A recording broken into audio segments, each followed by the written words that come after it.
Hi, my name is Scott Simmons, and I'm the co-chair of the property committee here at Grace Church, and I'm here with Mother Sean to discuss some of our recent projects as related to our capital campaign. We are basically focusing on the Rectory and the Parish Hall, which are several areas of needs that we have right now. I'd like to start with the roof area here at the Rectory. This is the original clay tile roof that was on the building. June, we've discovered that there are about 7 to 9 active water leaks in this roof right now, and that, given its age of probably 80 to 85 years, that's probably to be expected. We're looking to remove and replace this roof, provide ice and water shield, which is non-existent, new building felt, new architectural shingles, and new flashings and new gutters, basically. We've already had the gutters, or I should say the downspouts, upgraded, but the roof itself has basically exceeded its life and needs to be completely replaced. If you look at the roof here, obviously because of its age, the shingles have essentially exceeded their lifespan. But you can see that some of the shingles are actually loose, the fasteners are corroded, and so the shingles are coming loose and actually falling off the building. And you can also see that in some areas the shingles are actually missing, so that contributes to the water leaks. And even over at this dormer area, there are cracked and missing shingles. And all of these problems with the roof essentially contribute to the active water infiltration.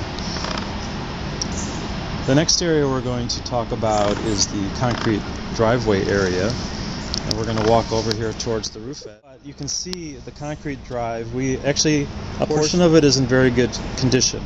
However, as you come around the radius here and where my car is parked and the other vehicle is parked, this whole area is very deteriorated and is a bit of a maintenance issue.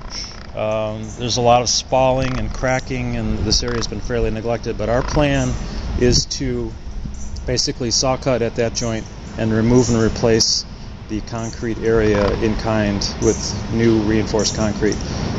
There is a small area at the front of the Rectory that we're also planning to replace that is in the same condition. The current ramp that goes, or I should say apron that goes into the garage, is actually too steep, and as you go into the garage it actually causes the cars to bottom out as you go into the garage, so we're going to replace that area also. And finally, where the Mother Sean's vehicle is parked is a very narrow strip of concrete, and the contractor has agreed to make that area wider by 4 feet so that can actually act as a parking spot. And our third project here at the Rectory is basically, if you look at this patio area, it is completely deteriorated. The pavers themselves have spalled and deteriorated. There's reinforcing wire that is sticking up through the pavers. In most areas, probably 50%, the pavers are actually missing, and it's mud and dirt.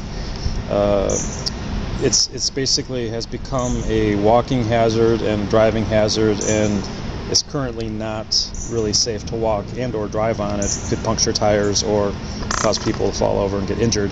So that area is slated to be completely removed, excavated down, and replaced with new pavers so that it will act as a patio surface and a driving surface, and it will also be maintainable. And our plan is to, when we do the work, is to pitch the patio away from the building. Currently it is not doing that. It's relatively flat, and it's actually kind of low in some areas, so we're going to pitch it away from the building to allow for proper drainage, but we do have to respect the outline and the profile of the concrete driveway. Scott invited me to show you some of the damage that's inside of the Rectory due to the various leakage areas in the roof. So here are a couple that are in the den. This rectory was built back in 1928, and has served us well as a parish. With a little bit of tender loving and care and your assistance, we will be able to complete these projects and make sure that this facility maintains the grace, every pun intended, and the will to keep on moving. Here is one of the bedrooms that has had damage throughout the last several years. As you can see, there's significant water damage coming down through the walls. And here are the lights where water comes through when it's really raining.